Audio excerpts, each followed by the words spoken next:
Yes, I've never turned on a microphone. I'm a politician. Hi, everybody.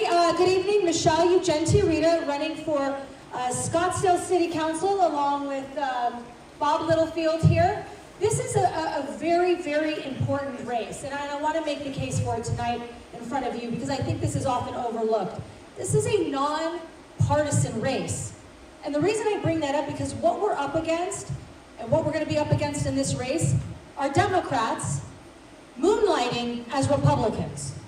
And that is how we get people in office that don't share our values and don't have Scottsdale's best interest at heart. This happens on the school board level, and it happens here. Solange Whitehead is a current councilwoman. She's a lovely woman, but she's a Democrat, and her philosophies, her votes do not align with Scottsdale. In fact, they do the opposite. And if we don't pay attention to these races, we're going to all of a sudden look back and we're not going to recognize what Scottsdale has turned into. Who can point to a well-run Democratic city? But I mean, it's like a legitimate question because it begs the point, does it not?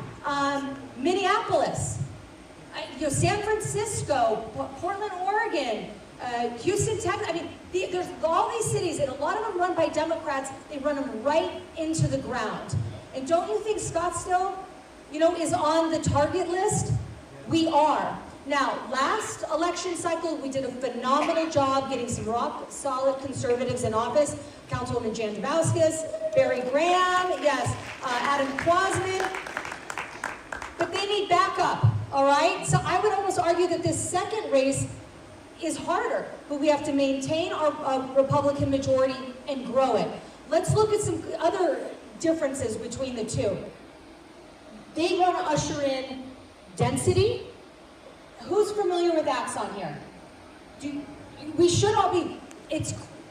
Look what they did. Over the will of the people, who 27,000 signed a petition to put that development on the ballot. Axon went to the legislature and frankly just gave you the middle finger. Yeah. And now has gutted it and has taken away your ability to vote on their proposal. That was supported by Councilwoman Solange Whitehead. You need to know that. DEI, light rail, woke sustainability plans. These are all issues that the left cannot wait to bring to Scottsdale. Part of my campaign is keeping Scottsdale, Scottsdale.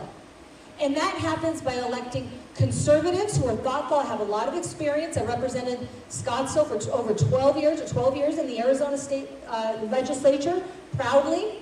Let's talk also about law enforcement, law and order. Who remembers when the Scottsdale Fashion Square was looted just a few years ago? Remember that?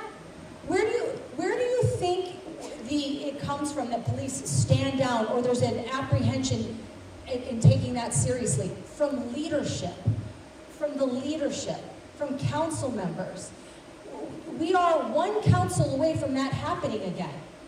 That's a wake-up call. If we don't protect our city, and law enforcement and police, that is the bread and butter of cities. And we saw what happened under poor leadership. They allowed a mob to run rampant over Old Town Scottsdale and Scottsdale Fashion Square, looting, causing property destruction, stealing. That's outrageous. Under my leadership and Bob's and Barry Graham, who's running for re-election, that we have to bring back into office, you're not going to get that ever again. We can't do it alone. electmichelle.com is the website. I need your signatures on petition sheets. I need your money. All of it goes to help spread our message, get the campaign out, so that we can get to work for you. Thank you very, very much, and I'll turn it over to Bob.